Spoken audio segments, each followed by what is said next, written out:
Bom dia, boa tarde, boa noite. Meu nome é Rafael Orlandi e eu sou especialista em Direito Administrativo. E seja bem-vindo ao meu primeiro vídeo. Bom, eu decidi começar minha primeira série de vídeos tratando sobre filosofia do direito, tá?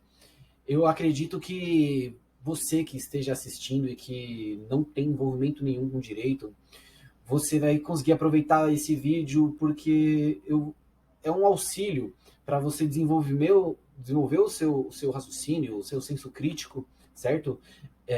Para você começar a poder entender um pouco melhor como funcionam as leis e como isso afeta a sua vida. E, bom, para você que é estudante de direito, está começando, isso vai te dar insumos para você começar a entender melhor como funciona o raciocínio jurídico, para entender melhor as matérias. E, bom, você que já é formado, que já é advogado, que tem vários outros títulos, doutorado, mestrado, eu te convido a analisar como eu estruturei o pensamento e, bom, relembrar também as matérias e coisas que você já deve ter lido em outras obras. Enfim, então, nesse primeiro vídeo, eu decidi que a gente tem que começar a trazer as abordagens que temos em relação à lei na filosofia do direito.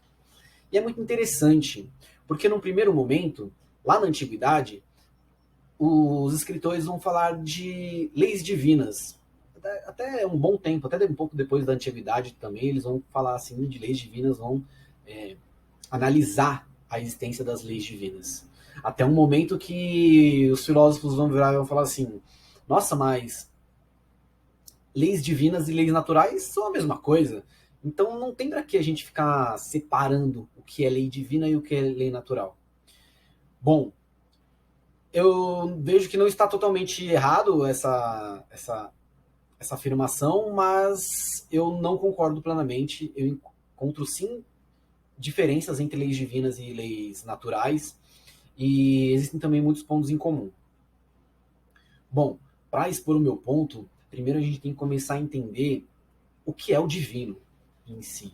E essa definição de divino, ela não pode passar por um crivo da definição de Deus, por alguns motivos. Primeiro, porque existem muitas teologias e filosofias que vão definir Deus de formas diferentes, tá? Tem até uma música que eu acho que é a que melhor vai fazer isso, que é Ninguém Explica a Deus, né? Deus não tem explicação, tá? Mas, mesmo assim, diferentes filosofias vão abordar Deus de uma forma diferente. Os egípcios, na antiguidade, por exemplo, eles eram homoteístas, eles acreditavam que Deus eram eram alguns dos homens que estavam entre eles, homens ou mulheres, né? Seres humanos que estavam entre eles. E esses eram quem governava, os grandes governadores, certo? Enfim.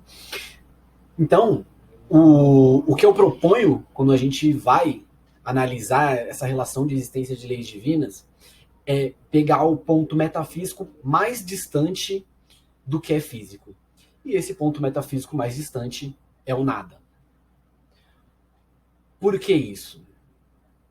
Porque a gente pode adotar duas diferenças existencialistas. Uma é a partir da teoria da existência imanente.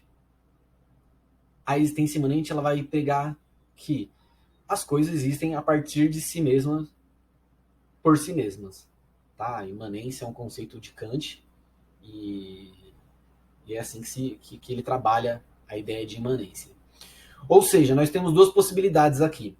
Uma, ou as coisas sempre existiram e elas sempre passaram por um processo de mutação até chegarmos às coisas como elas são, planetas, pessoas, etc. Ou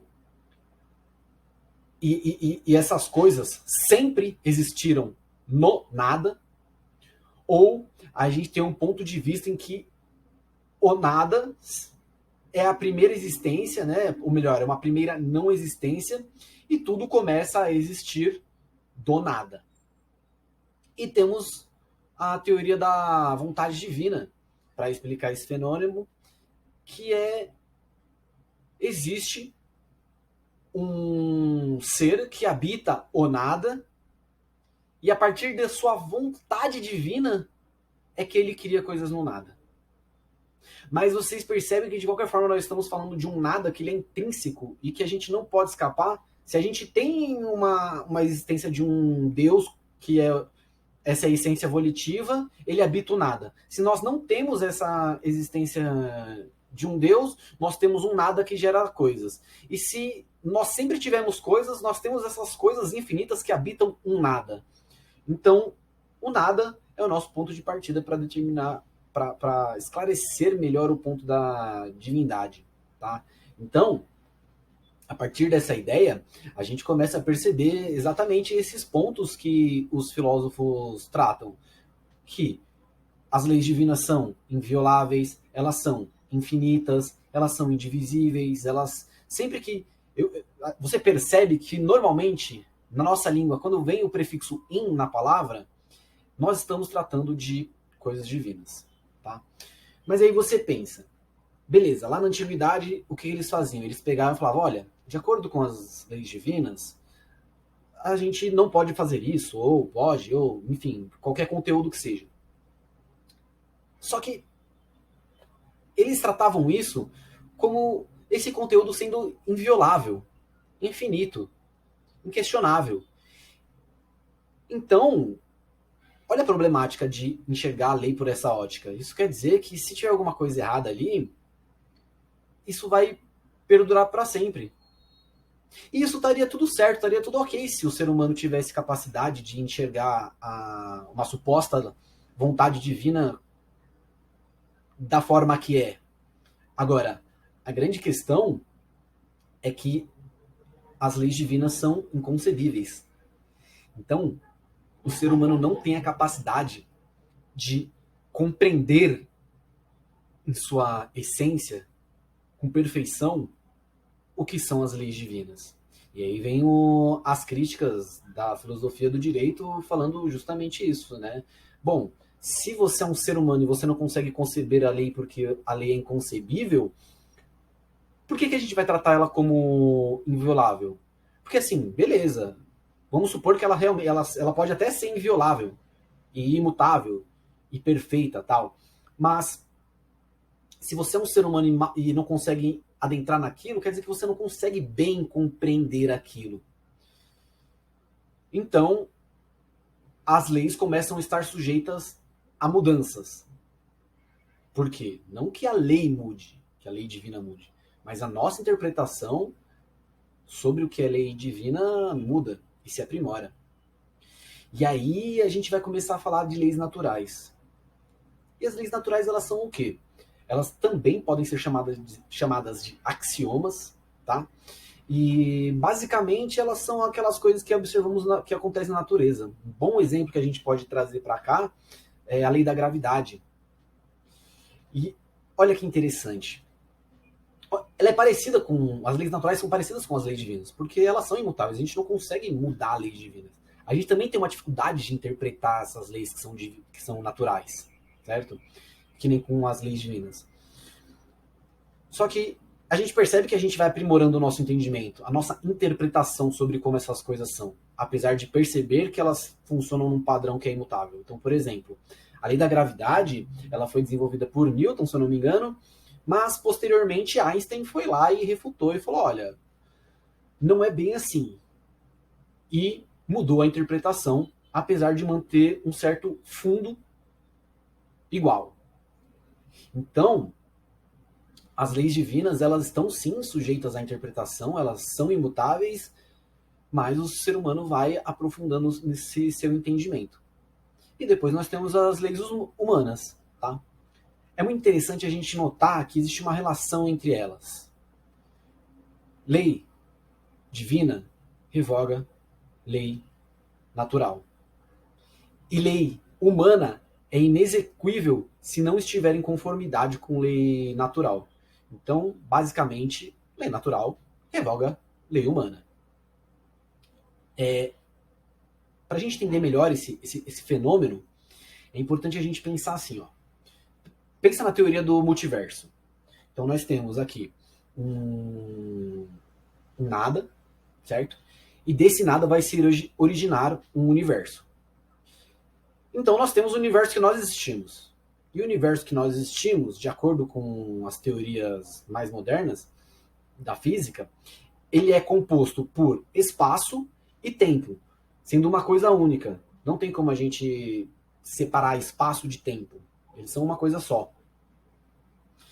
E certo, aí existiu. E aí esse nada continua existindo, porque esse nada ele é infinito, né? E aí, como ele é infinito, com o decorrer do tempo, novas.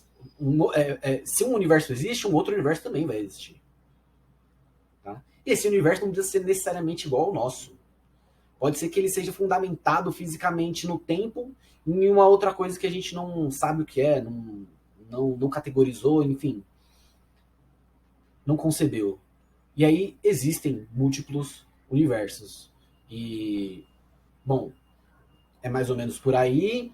Deu para entender como funciona essa gradação de ideias, essa gradação existencial. Tá? E aí nós temos as leis humanas. O que acontece com as leis humanas? O que acontece é que para uma lei humana existir e produzir efeitos, nós, os seres humanos, observamos as leis naturais. Então, a gente só vai produzir um conteúdo de lei humana conforme o que observamos que é possível e concretizável a partir das leis naturais. Senão, a lei humana perde o sentido porque ele perde a sua eficiência. As leis humanas, elas têm como finalidade atingir a justiça. E isso está lá no epílogo do Código de Hammurabi.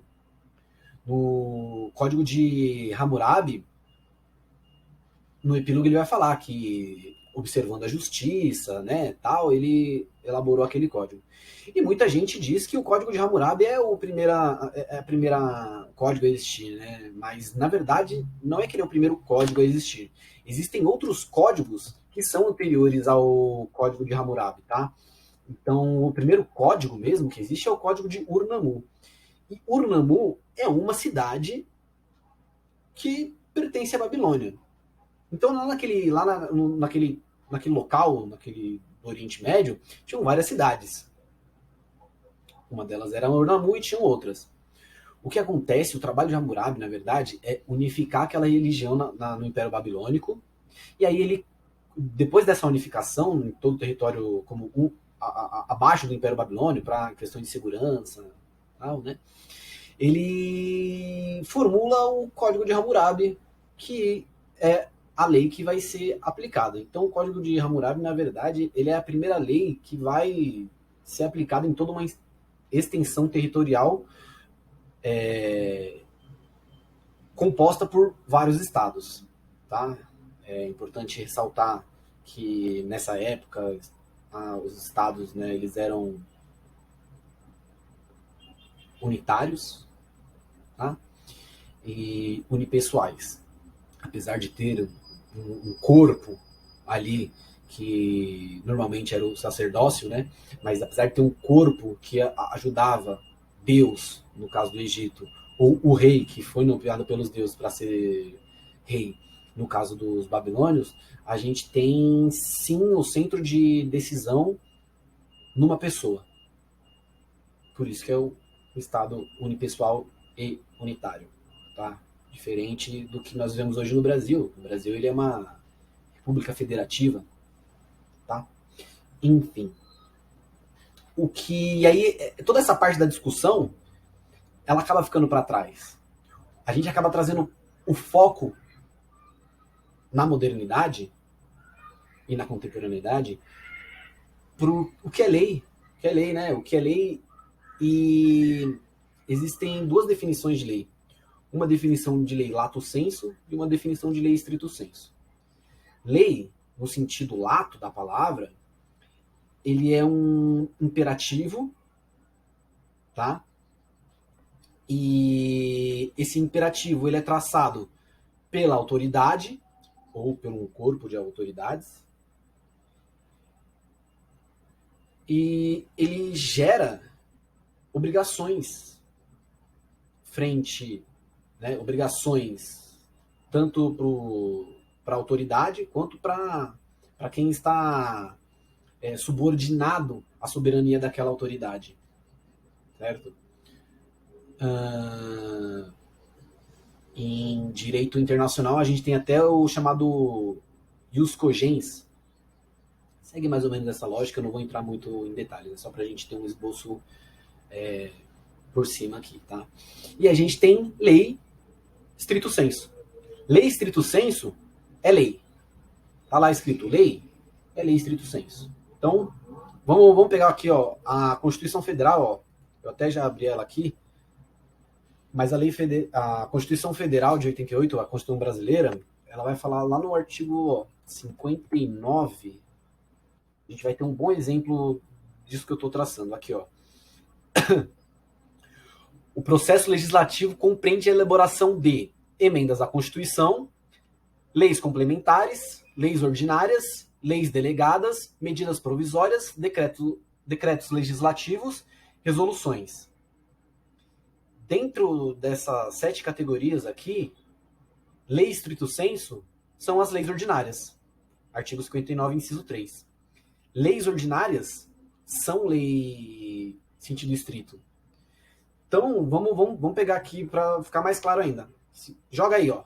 Lei, vou dar um exemplo qualquer, tá? Lei 4.717 de 65. É a lei que vai tratar da ação popular. Você abre aqui no Planalto, aí vai estar lá, lei número 4.707 de 29 de junho de 1965. Ela é lei sentido estrito. Por quê? Porque o nome dela é lei. Mas vamos pegar aqui lei 123 de 2006, se eu não me engano. Isso, lei complementar 123 de 14 de dezembro de 2006, que é o Estatuto Nacional da Microempresa e Empresa de Pequeno Porte. Ela não é lei sentido stricto sensu. Lei sentido stricto sensu é a 4.717. A lei complementar 123 de 2006 é lei complementar. Tá? Então, basicamente, a gente termina aqui de fazer um esboço sobre o que é lei. A gente vai ter uma discussão mais para frente muito interessante sobre a lei o que é lei lato sensu do legislativo, né, e o que é lei stricto sensu do executivo, por exemplo, tá? A gente tem até discussões interessantes doutrinárias que vão dizer, ó, lei stricto sensu é sim lei ordinária, só apenas lei ordinária, tá?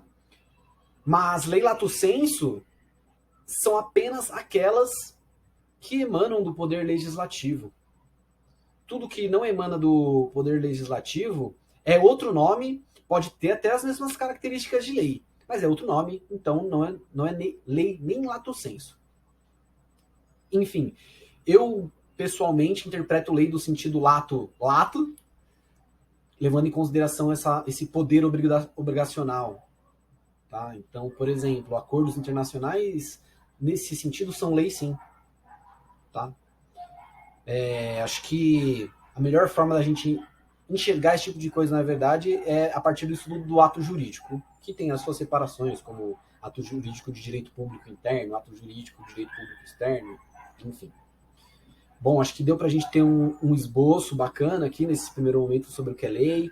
Espero que eu tenha conseguido auxiliar vocês a desenvolver um pouco do pensamento jurídico para você que está começando, para você que nunca, que é um cidadão que não tem interesse em seguir a carreira jurídica, mas que quer desenvolver sim o seu pensamento, essa curiosidade. Espero que eu tenha colaborado com a cultura de vocês e espero que você aí que é um profissional tenha conseguido rememorar e até